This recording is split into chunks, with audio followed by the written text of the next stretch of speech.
This episode is brought to you by CuriosityStream. Hi, I'm Carrie-Anne and welcome to Crash Course Computer Science. So far, for most of this series, we've focused on hardware, the physical components of computing. Things like electricity and circuits, registers and RAM, ALUs and CPUs. But programming at the hardware level is cumbersome and inflexible, so programmers wanted a more versatile way to program computers, what you might call a softer medium. That's right, we're going to talk about software.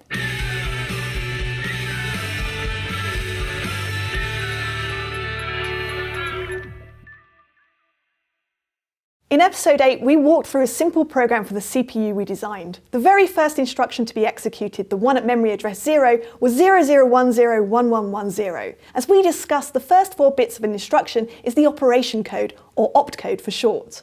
On our hypothetical CPU, 0010 indicated a load A instruction, which moves a value from memory into register A. The second set of 4 bits defines the memory location, in this case 1110, which is 14 in decimal. So what these 8 numbers really mean is load address 14 into register A. We're just using 2 different languages. You can think of it like English and Morse code. Hello and mean the same thing. Hello, they're just encoded differently. English and Morse code also have different levels of complexity. English has 26 different letters in its alphabet and way more possible sounds.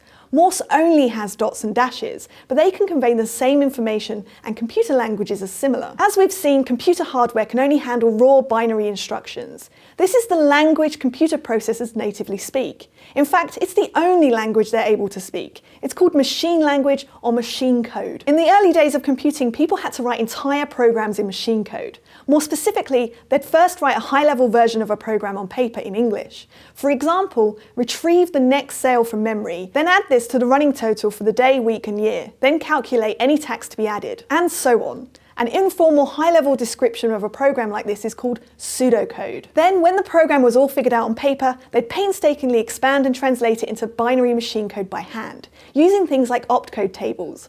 After the translation was complete, the program could be fed into the computer and run. As you might imagine, people quickly got fed up with this process. So by the late 1940s and into the 50s, programmers had developed slightly higher level languages that were more human readable.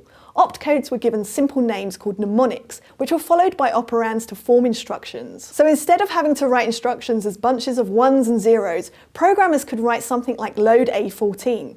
We used this mnemonic in episode 8 because it's so much easier to understand. Of course, a CPU has no idea what load A14 is. It doesn't understand text-based language, only binary. And so programmers came up with a clever trick. They created reusable helper programs in binary that read in text-based instructions and assemble them into the corresponding binary instructions automatically. This program is called, you guessed it, an assembler. It reads in a program written in an assembly language and converts it to native machine code. Load A14 is one example of an assembly instruction. Over time, assemblers gained new features that made programming even easier. One nifty feature is automatically figuring out jump addresses. This was an example program I used in episode 8. Notice how our jump negative instruction jumps to address 5, and our regular jump goes to address 2. The problem is, if we add more code to the beginning of this program, all of the addresses would change. That's a huge pain if you ever want to update your program. And so an assembler does away with raw jump addresses, and lets you insert little labels that can be jumped to. When this program is passed into the assembler, it does the work of figuring out all of the jump addresses.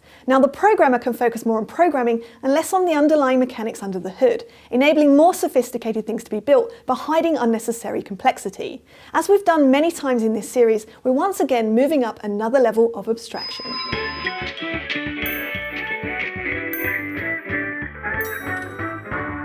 However, even with nifty assembler features like auto-linking jumps to labels, assembly languages are still a thin veneer over machine code. In general, each assembly language instruction converts directly to a corresponding machine instruction, a one-to-one mapping, so it's inherently tied to the underlying hardware. And the assembler still forces programmers to think about which registers and memory locations they will use. If you suddenly needed an extra value, you might have to change a lot of code to fit it in. Let's go to the thought bubble. This problem did not escape Dr. Grace Hopper. As a US naval officer, she was one of the first programmers on the Harvard Mark I computer, which we talked about in episode 2. This was a colossal electromechanical beast completed in 1944 as part of the Allied war effort. Programs were stored and fed into the computer on punch paper tape. By the way, as you can see, they patched some bugs in this program by literally putting patches of paper over the holes on the punch tape. The Mark I's instruction set was so primitive, there weren't even jump instructions. To create code that repeated the same operation multiple times, you'd tape the two ends of the punch tape together, creating a physical loop. In other words, programming the Mark I was kind of a nightmare. After the war, Hopper continued to work at the forefront of computing. To unleash the potential of computers, she designed a high-level programming language called Arithmetic Language Version 0, or A0 for short. Assembly languages have direct, one-to-one mapping to machine instructions, but a single line of a high-level programming language might result in dozens of instructions being executed by the CPU. To perform this complex translation, Hopper built the first compiler in 1952. This is a specialized program that transforms source code written in a programming language into a low-level language, like assembly or the binary machine code that the CPU can directly process. Thanks, Thought Bubble. So, despite the promise of easier programming, many people were skeptical of Hopper's idea. She once said, "I had a running compiler and nobody would touch it. They carefully told me computers could only do arithmetic, they could not do programs." But the idea was a good one, and soon many efforts were underway to craft new programming languages. Today, there are hundreds. Sadly, there are no surviving examples of A0 code, so we'll use Python, a modern programming language, as an example. Let's say we want to add two numbers and save the value. Remember, in assembly code, we had to fetch values from memory, deal with registers, and other low-level details. But this same program can be written in Python like so. Notice how there are no registers or memory locations to deal with. The compiler takes care of that stuff, abstracting away a lot of low-level and unnecessary complexity. The programmer just creates abstractions for needed memory locations, known as variables, and gives them names. So now we can just take our two numbers, store them in variables we give names to. In this case, I picked A and B, but those variables could be anything, and then add those together, saving the result in C, another variable I created. It might be that the compiler assigns register A under the hood to store the value in A, but I don't need to know about it. Out of sight, out of mind. It was an important historical milestone, but A0 and its later variants weren't widely used. Fortran, derived from formula translation, was released by IBM a few years later in 1957 and came to dominate early computer programming. John Backus, the Fortran project director, said, "Much of my work has come from being lazy. I didn't like writing programs, and so I started work on a programming system to make it easier to write programs." You know, typical lazy person, they're always creating their own programming systems. Anyway, on average, programs written in Fortran were 20 times shorter than equivalent handwritten assembly code. Then the Fortran compiler would translate and expand that into native machine code. The community was skeptical that the performance would be as good as handwritten code, but the fact that programmers could write more code more quickly made it an easy choice economically, trading a small increase in computation time for a significant decrease in programmer time. Of course, IBM was in the business of selling computers, and so initially, Fortran code could only be compiled and run on IBM computers. And most programming languages and compilers of the 1950s could only run on a single type of computer. So if you upgraded your computer, you'd often have to rewrite all the code too. In response, computer experts from industry, academia, and government formed a consortium in 1959, the Committee on Data Systems Languages, advised by our friend Grace Hopper, to guide the development of a common programming language that could be used across different machines. The result was the high-level, easy-to-use, common business-oriented language, or COBOL for short. To deal with the different underlying hardware, each computing architecture needed its own COBOL compiler. But critically, these compilers could all accept the same COBOL source code, no matter what computer it was run on. This notion is called write once, run anywhere. It's true of most programming languages today, a benefit of moving away from assembly and machine code, which is still CPU specific. The biggest impact of all of this was reducing computing's barrier to entry. Before high-level programming languages existed, it was the realm exclusive to computer experts and enthusiasts, and it was often their full-time profession.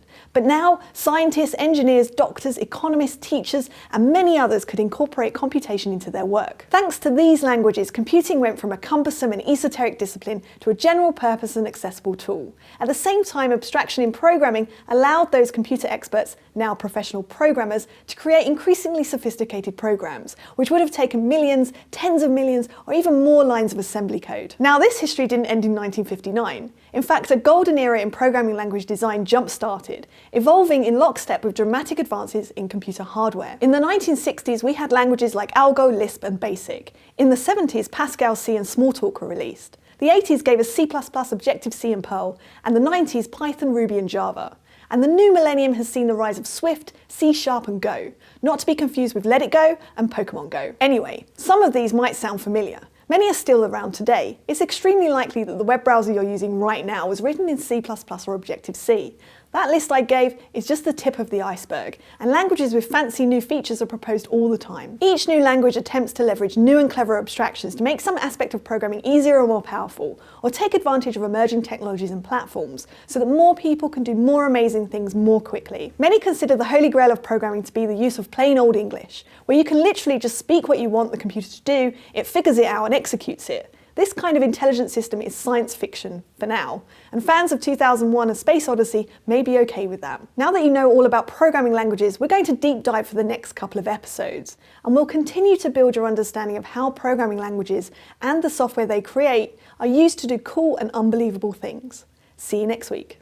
Hey guys, this week's episode was brought to you by CuriosityStream, which is a streaming service full of documentaries and non-fiction titles from some really great filmmakers, including exclusive originals. I just watched a great series called Digits, hosted by our friend Derek Mueller. It's all about the internet, from its origins to the proliferation of the Internet of Things to ethical or white hat hacking. And it even includes some special guest appearances, like that John Green guy you keep mentioning in the comments. And CuriosityStream offers unlimited access starting at $2.99 a month. And for you guys, the first 2 months are free if you sign up at curiositystream.com/crashcourse and use the promo code CrashCourse during the sign-up process. CrashCourse Computer Science is produced in association with PBS Digital Studios. At their channel, you can check out a playlist of shows like Gross Science, ACS Reactions, and The Art Assignment. This episode was filmed at the Chad and Stacey Emigolt Studio in Indianapolis, Indiana, and it was made with the help of all these nice people and our wonderful graphics team, Thought Cafe. Thanks for watching, and try turning it off and then back on again.